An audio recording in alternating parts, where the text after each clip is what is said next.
Hey everyone, welcome back. So in this tutorial, I'm going to show you how to create a newspaper in Canva for 2026. It's easier than most people think, and yeah, I'll walk you through the whole process step by step, so let's get into it.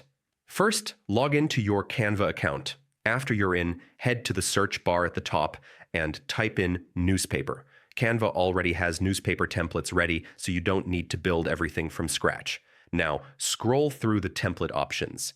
Pick one that matches the style you're going for. Something clean or something more vintage. You can always change things later, so don't overthink it. After the template loads, start editing the layout. Click any text box to replace the default headline with your own title. You can also adjust the columns, move elements around, or add new sections if you want a more detailed newspaper look. Next, add your images. On the left panel, go to Uploads and upload your photos or use Canva's free images.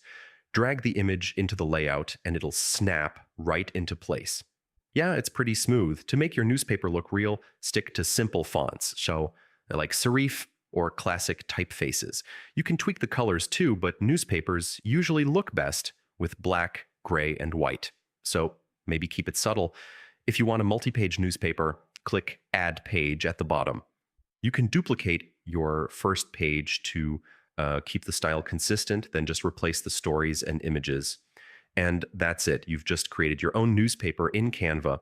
And yeah, it works great for school projects, business newsletters, or anything you want to publish digitally. If you found this helpful, remember to like the video, subscribe, and hit the bell so you don't miss the next guide.